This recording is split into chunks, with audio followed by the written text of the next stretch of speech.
ఈనాటి అంతర్జాతీయ శ్రామిక దినోత్సవ సందర్భంగా ఈ వేదికపై ఉన్నటువంటి సహచర మంత్రివర్యులు వివేక్ గారు, అట్లాగే గౌరవ శాసనసభ్యులు వినోద్ గారు, అట్లాగే యువ ఎంపీ వంశీ గారు, అట్లాగే ఈ యొక్క శ్రీమతి హరిచందన గారు, secretary of the department, and special commissioner of labour Shrimati Pamela Satpathy గారు, and minimum wages advisory board chairman Janak Prasad గారు, ఎక్స్ఎమ్మెల్సీ రాముల్ నాయక్ గారు, ఫార్మర్ కార్పొరేటర్ అండ్ పీజీఆర్ కుమార్తె శ్రీమతి విజయారెడ్డి గారు, ఇక్కడ వేదిక ఉన్నటువంటి ఇద్దరు పెద్దలందరికీ, వేదిక ముందున్నటువంటి సోదర సోదరులందరికీ, మీడియా మిత్రులందరూ కూడా ఈ శుభ సందర్భంలో శుభాకాంక్షలు, హృదయ నమస్కారం తెలియజేస్తా ఉన్నాం. మనం దేశానికి స్వాతంత్రం వచ్చి 75 సంవత్సరాలు అయింది. ఈ యొక్క ఇంటర్నేషనల్ లేబర్ డే అనేది బహుశా సబ్జెక్టు కరెక్షన్ 19వ శతాబ్దంలో అంతర్జాతీయ కార్మిక దినోత్సవాన్ని కార్మికులు ఒక సంఘటిత శక్తిగా ఏర్పడి ఆ సంఘటిత శక్తి ద్వారా వాళ్ళ యొక్క హక్కులు కాపాడుకోవడానికి ఒక సంఘంగా ఒక శక్తిగా ఏర్పాటు చేసి మరి సుమారుగా 150 సంవత్సరాలు అనుకుంటాం. అయినా కూడా దేశానికి స్వాతంత్రం వచ్చి 70 సంవత్సరాలు. ఈనాటి కూడా మనం ఈ కార్మిక హక్కుల గురించి ఎన్ని మాట్లాడుకున్నా జరిగింది తక్కువ, జరగాల్సింది ఎక్కువ, చేసింది తక్కువ, చేయాల్సింది చాలా ఎక్కువ ఉంది. అవునా కాదా? ఈరోజు మనం ఇక్కడ రవీంద్రబాద్ నుంచి మాట్లాడుకున్నా, మన ఇంట్లో ఉన్న ఆకాశ హర్మ్యాలు చూసినా, వైట్ హౌస్ అయినా అంటే ప్రతిది కూడా, ప్రతి నిర్మాణ రంగంలో కానీ, అట్లాగే కార్మికులు, కర్షకులు, పొలాల వ్యవసాయాలు పనిచేసే కూలీలు కావచ్చు, ఇంట్లో పనిచేస్తున్నటువంటి కార్మికులు చాలామంది ఉన్నారు, లక్షలాది మంది. తరాలు గడిచినా వాళ్ళ తలరాతలు మారడం లేదు. మహాత్మా గాంధీ గారు డిగ్నిటీ ఆఫ్ లేబర్ గురించి, శరీరం పైన అంటే షర్టు లేకపోయినా ప్రపంచాన్ని ఒక వారు చేసినటువంటి ఒక స్వాతంత్రోద్యమ సందర్భంలో అహింసావాదం కావచ్చు, సత్యాగ్రహం ద్వారా ప్రపంచానికి ఆదర్శం ఇవ్వడం జరిగింది. ఆ స్థాయిలో ఉన్న వ్యక్తి కూడా మరుగుదొడ్లు క్లీన్ చేయాలంటే మనం క్లీన్ చేసుకోవాలని చెప్పడం జరిగింది. That is dignity of labour. ఈ రోజున సాంకేతిక పరిజ్ఞానం పెరుగుతున్న కొద్దీ పెరగాలి, అవసరమే. సంపద పెరుగుతుంది, అది వ్యక్తులైనా సంస్థలైనా ప్రాక్టీస్ అయినా. అయినా కూడా మానవీయ కోణం అనేది పెరగడం లేదు, మానవతావాదం అనేది పెరగడం లేదు. ఆలోచన విధానంలో మార్పు రావాలి. ఉదాహరణ చెప్పాలంటే, తిరుపతిలో కిలోల కొద్ది బంగారం వేస్తారు, కోట్ల రూపాయలు హుండీలు వేస్తారు. నేను తప్పు పట్టట్లేదు, కానీ మన చుట్టుపక్కల ఉన్నవాళ్ళు, మన ఇంట్లో పనిచేసేవాళ్ళు, మన ఫ్యాక్టరీలో పనిచేసేవాళ్ళు, అంటే ప్రతి ఒక్కరికి కూడా అంటే question of degree of satisfaction, తృప్తి సంతృప్తి అనేది వాళ్లను పనిచేసేటువంటి కార్మికులను ఎవరైనా సరే, ఏ స్థాయి అయినా సరే, ఏ కేటగిరీ అయినా సరే, వాళ్ళను మనం ఆ స్థాయిలో ఆలోచన చూసి వాళ్ళను కూడా మన కుటుంబ సభ్యులుగా భావించి వాళ్ళ కష్ట సుఖాలు మనం తీర్చినప్పుడే నిజంగా మనం వాళ్ళకి న్యాయం చేసిన వాళ్ళు అవుతాం. అది జరగడం లేదు. సంస్కృతి, కల్చర్ అంటే జస్ట్ ఆటపాటలు కాదు. సంస్కృతి అంటే జీవన విధానం, ఆలోచన విధానం. ఇలా ప్రతి ఒక్కరిలో ఈ రోజున గౌతమ బుద్ధుని జయంతి, నిర్యాణం కూడా ఈ రోజున. అంటే మరి ఒక సామ్రాజ్యానికి అధినేత ఉన్న వ్యక్తి,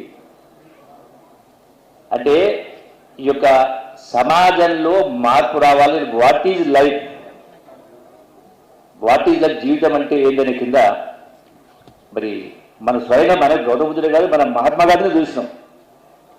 అందుకే చట్టాలు నేను అప్రిషియేట్ మా మంత్రి గారిని అప్రిషియేట్ చేస్తా ఉన్నా. ఎందుకంటే మన ప్రభుత్వం వచ్చిన రకరకాల చట్టాలు చేస్తా ఉన్నాం. డెఫినెట్గా కొంత మేలు జరుగుతూ ఉంది. బట్ చట్టాలు మనం ఎన్ని చేసినా కూడా మన ఆలోచనలో పరివర్తన రానంత వరకు, మన యొక్క ఆలోచన విధానం రానంత వరకు ఎన్ని చేసినా కూడా చూస్తూ ఉన్నాం. కార్మికులు ఏ స్థాయిలో ఉన్న వాళ్ళు ఆ స్థాయిలో ఉన్నారు, వాళ్ళ పిల్లలు కూడా అదే స్థాయిలో ఉన్నటువంటి కుటుంబాలు చాలా వేరే లక్షల కుటుంబాలు ఉన్నాయి. అందుకే చట్టాలు చేయాలి, చట్టాలను అమలు చేసే కార్యక్రమం చేయాలి. ఇప్పటికే ఈ గిగ్ వర్కర్స్ కూడా ప్రభుత్వం వచ్చిన తర్వాత గౌరవ ముఖ్యమంత్రి గారి రేవంత్ రెడ్డి ఆధ్వర్యంలో మన వివేక్ గారు కూడా దాన్ని చొరవ తీసుకొని వాళ్ళకి న్యాయం చేసేటువంటి ఏర్పాటు ప్రయత్నం చేయడం జరిగింది.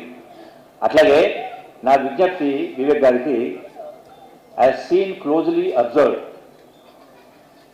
కొన్ని వందల కోట్ల రూపాయలు, I think subject to correction, 2000 కోట్ల రూపాయల పైలచీలకు ఈ యొక్క లేబర్ డిపార్ట్మెంట్లో నిధులు ఉన్నాయి. గతంలో బిఫోర్ పార్టిషన్ కాకముందుకు సో రకరకాల ల్యాబ్స్ జరిగినాయి. అయితే ఇప్పటికి కూడా అది గ్రామ స్థాయి నుంచి రాష్ట్ర స్థాయి వరకు దానిపైన అవగాహన లేని కారణంగా ఆ నిధులు మురుగుతూ ఉన్నాయి.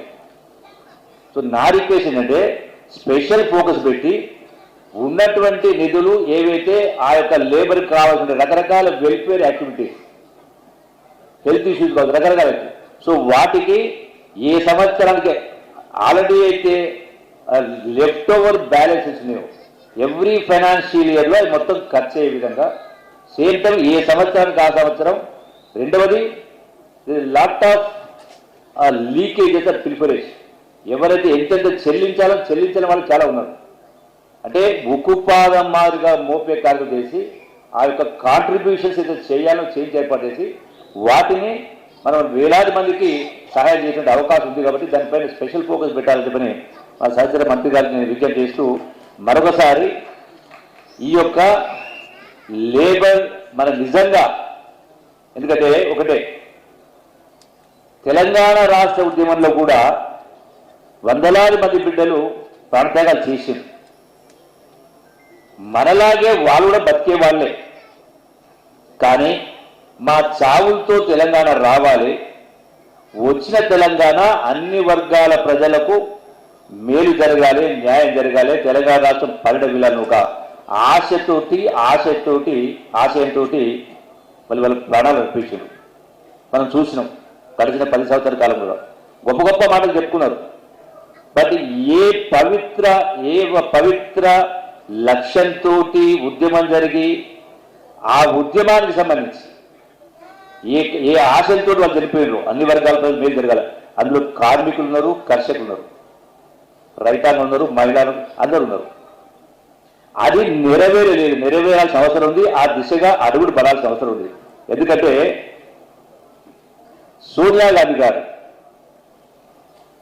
అంటే ఒక మానవీయ కోణం ద్వారా, వాస్తవంగా రాజకీయ కోణం ఆలోచన చేయలేదు.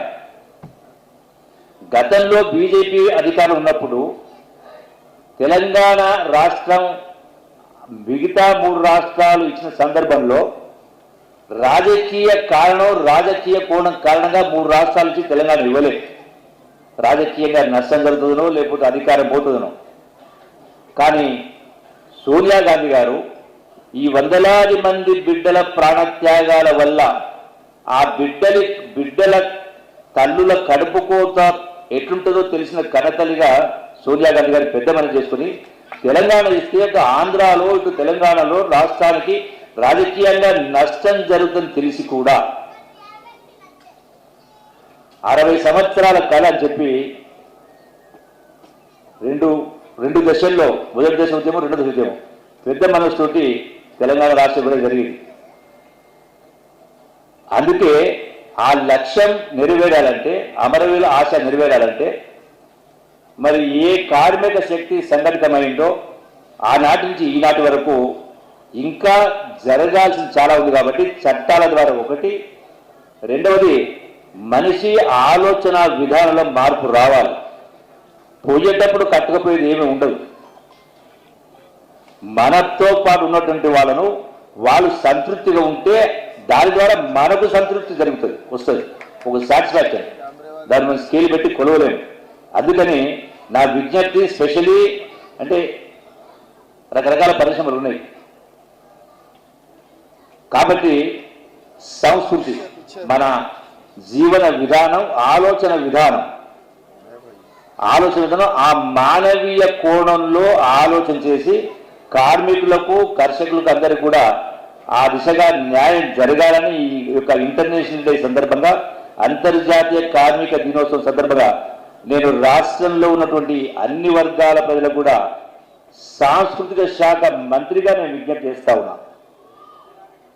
మొన్న నేను దుస్థితి అంటే ఆదిలాబాద్ జిల్లా పోయినా. చలికాలంలో మన ఓ సందర్భంలో పోయినప్పుడు అక్కడ ఆదిలాబాద్ జిల్లా ఎస్పీ మహాజన్ గారు పిలిచి ఒక స్వచ్ఛంద సంస్థ ఆ ఆదివాసీలకు బ్లాంకెట్స్ ఇస్తా ఉన్నారు, మీరు వచ్చి దాన్ని ఎలా చేస్తే బాగుంటుందంటే నేను ఆ ఫారెస్ట్కి పోయినా ఆ గూడెని పోవడం జరిగింది. అక్కడ సుమారుగా 2000 మంది కూర్చున్నారు. ఆ వాళ్ళ యొక్క జీవన విధానం చూసిన తర్వాత నాకు అంటే కొంత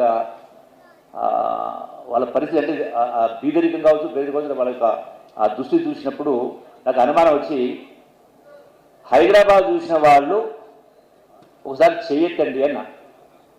దగ్గర 2000 మంది ఉంటారు. 2000 మందిలో హైదరాబాద్ చూసిన వాళ్ళు చేయొద్దనంటే కేవలం 4 చేతులు లేచినాయి. నాకు అనుమానం వచ్చింది. ఆదివాసులు గోండు భాష ఉంటుంది, తెలుగు అర్థం కాలేదని చెప్పని మన బొజ్జు ఎడమ బొజ్జు మీ భాషలో చెప్పు బొజ్జు ఎమ్మెల్యే గారు, మీ భాషలో గోండులు చెప్పండి వాళ్ళకంటే ఆయన వాళ్ళ భాషలో హైదరాబాద్ చూసిన వాళ్ళు చేతంటే మళ్ళీ సేమ్ అదే నలుగురు మాత్రం చేయొద్దు. అప్పుడు నేను అన్నా, అంటే దేశానికి స్వాతంత్రం వచ్చి 70 సంవత్సరాలు అయిన తర్వాత తెలంగాణ రాష్ట్ర రాజధాని హైదరాబాద్ చూడని వాళ్ళు 2000 మందిలో నలుగురు చూసిందంటే నాకు అప్పుడు అనిపించి అప్పుడే నేను అక్కడే అన్నా, హైదరాబాద్ వాళ్లకు అంతర్జాతీయులకు ఇతర దేశాలకు టూరిజం అంటే ఆదిలాబాదు అడవులు జలపాతాలు, కానీ కవాల్ టైగర్ ఫారెస్ట్లు. కానీ ఆదివాసీలకు టూరిజం అంటే హైదరాబాద్ మిమ్మల్ని అందరినీ టూర్ తీసుకెళ్తాని మొన్న వాళ్ళను మా టూరిజం బస్సులు పెట్టి వాళ్ళని తీసుకెళ్తుంది. వాళ్ళు కూడా కార్మికులే, కర్షకులే. అంటే ఏ స్థాయిలో ఉన్నవని కింద. అందుకనే ఈ అంతర్జాతీయ కార్మిక దినోత్సవ సందర్భంగా రాష్ట్ర ప్రభుత్వము, గౌరవ ముఖ్యమంత్రి గారు, మా సహచర మంత్రివర్యులు వివేక్ గారు నిత్యం కూడా తపనతోటి వాళ్ళ కష్టాల్లో పాలు పంచుకోవాలి, వాళ్ళ మేలు జరగాలని చెప్పని కాకా కుటుంబ సభ్యులు. కాకా అంటే ఇప్పటికీ నేను నన్ను తప్పు పట్టకపోతే గుడిసెల వెంకటస్వామి అనేవాళ్ళు. అంటే గుడిసెలు లేనటువంటి వాళ్ళకు కూడా గుడిసెలు వేయించి ఆ పేదల పట్ల ఒక మమకారు ప్రేమించి వాళ్లకు ఒక ఆశ్రయం కల్పించే పరిస్థితి చేయడం జరిగింది. అందుకే వివేక్ గారైనా ఇతర సభ్యులైనా అందరూ కూడా చాలామంది ఉన్నారు, కార్మిక లీడర్స్, మా రాము సాబు అందరూ ఉన్నారు, ప్రతి ఒక్కరు కూడా అంటే మన ఆలోచన విధానం చట్టాలతో పాటుగా ఆలోచన విధానం మారనంత వరకు ఏ స్థాయిలో మనం ఆశిస్తూ ఉన్నామో ఆ స్థాయిలో రావాలి. కాబట్టి అందుకే దానికి కూడా ఈ యొక్క ఇంటర్నేషనల్ డే కార్మికుల మేలు కోసం, మంచి కోసం ఆలోచన రావాలి. కాబట్టి మనుషుల యొక్క ఆలోచన మారాలి. కాబట్టి మా కల్చరల్ శాఖ ద్వారా ఒక ప్రోగ్రాం చేయబోతా ఉన్నాం. టెంటేటివ్గా 2 జూన్ అనుకుంటా ఉన్నాం. మంత్రి గారు 2 జూన్ అనుకుంటా ఉన్నాం. ప్రభాత బేరి అని ఒక కార్యక్రమం మొదలుపెట్టబోతా ఉన్నాం. ప్రభాత బేరి అంటే మనం చిన్నప్పుడు చదువుకునేటప్పుడు గల్లీలో జెండా పట్టుకొని భూమిలో జెండా పట్టుకొని తిరిగేవాళ్ళం. బేరి అంటే మోగించడం, ప్రభాత బేరి. ఈ యొక్క ఆలోచన అంటే మన సంస్కృతి, మన జీవన విధానాన్ని ఇలా ఎన్నో రకరకాల రుగ్మతలు చూస్తూ ఉన్నాం. ఇప్పుడు మనం మాట్లాడుకున్నట్టుగా మన ఇంట్లో పనిచేసే వాళ్ళు ఉన్న వాళ్ళను పని మనుషులు చూస్తూ ఉన్నాం. సేమ్ టైం వాళ్ళ కష్టాలు, వాళ్ళ కుటుంబం ఏంది, వాళ్ళ సభ్యులు ఏంది, వాళ్ళ చదువులు ఏంది, వాళ్ళ పిల్లలు ఏంది, వాళ్ళకు ముందా మంచడని కింద. సరే, నేను అందరినీ ఒక కాడ కట్టాను. 2 సెక్షన్స్ ఉన్నాయి. మానవీయ కోణం ఉన్న వాళ్ళు ఉన్నారు, అదర్ కేటగిరీ ఉన్నారు. అందుకే ఇలా రకరకాల రుగ్మతలు ఉన్నాయి. ఆ రుగ్మతల్లో ఇలా డ్రగ్స్ ఉంది. సరే, నేను taking more time, 2 minutes. Drugs ఉన్నాయి. దాంతోపాటుగా మహిళల పట్ల అత్యాచారాలు కావచ్చు, సెంటు గుంట కోసం కొట్టుకుంటా ఉన్నారు, తన్నుకుంటా ఉన్నారు, చంపుకుంటా ఉన్నారు, రకరకాల. అట్లాగే అంటే ఇట్లా ఒకటి కాదు, 100 రకాల రుగ్మతలు ఉన్నాయి. ఈ అన్ని రుగ్మతల పట్ల అందులో ఇది కూడా కార్మికులు కూడా వాళ్ళు కూడా బాగుపడడం కోసం దీనిలో అట్లా దాన్ని కూడా వన్ ఆఫ్ ది ఐటమ్గా చేరుస్తూ ఒక షార్ట్ ఫిల్మ్స్ తయారు చేసి దాంతోపాటుగా వేలాది మంది కళాకారులు ఉన్నారు, గొప్ప నైపుణ్యం ఉన్నవారు, రచయితలు ఉన్నారు. అందుకే వీళ్ళందరితో ఇప్పటికే ఒక అడ్వైజరీ కమిటీ వేయడం జరిగింది. వీళ్ళందరితోటి ఈ కళాకారులతో వేలాది మంది కాదు, లక్షలాది మంది ఉన్నారు. వాళ్ళకు కూడా కళాకారులు తినడానికి కూడా తినలేని పరిస్థితి ఉంది. అందుకే ఈ కళల ద్వారా, కళాకారుల ద్వారా, ఈ రచయితల ద్వారా షార్ట్ ఫిల్మ్ తయారు చేయించడం, సోషల్ మీడియా ద్వారా గ్రామాన ఆ వేదికల ద్వారా డైరెక్టర్ వాళ్ళు రకరకాల మనకు కళలు దగ్గర ఆ కళల ద్వారా ప్రజలను చైతన్యపరిచి ఈ యొక్క ఆలోచన విధానం ప్రతి అంశం పట్ల ఇటువంటి అనర్థాలు జరగకుండా ఉండడం కోసం, మంచి కోసం, మేలు కోసం ఈరోజు బుద్ధ పౌర్ణిమ కాబట్టి మరి అటువంటి గొప్ప మనసును వచ్చే విధంగా ఆ మైండ్ సెట్ చేయడం కోసం ప్రభాత బేరి కార్యక్రమాన్ని 2 జూన్ ఏర్పాటు చేసిన కార్యక్రమం చేస్తున్నాం. అందులో లేబర్కి సంబంధించి కూడా అంటే ఎప్పుడైతే మనం వాళ్ళ యొక్క స్పృహ కల్పించే కార్యక్రమం చేసినప్పుడు అడగకుండానే కూడా ఇవన్నీ కూడా మంచి జరుగుతాయి. కాబట్టి ఆ దిశగా అడుగులు వేస్తా ఉన్నాం. డెఫినెట్గా ఈ ప్రభుత్వం గౌరవ ముఖ్యమంత్రి రేవంత్ రెడ్డి గారి ఆధ్వర్యంలో, మా వివేక్ గారి ఆధ్వర్యంలో ఎన్ని చట్టాలు చేసే ఏర్పాటు చేస్తారో వాటిని అమలు చేసే ప్రయత్నం కూడా చేస్తూ ఉన్నారు. కాబట్టి మరి వారిని కూడా అభినందిస్తూ మరి నాకు మాట్లాడే అవకాశం ఇచ్చిన మీ అందరూ కూడా మరొకసారి హృదయపూర్వక ధన్యవాదాలు తెలియజేస్తూ సెలవు తీసుకుంటారు. అందరికీ నమస్కారం. Thank you.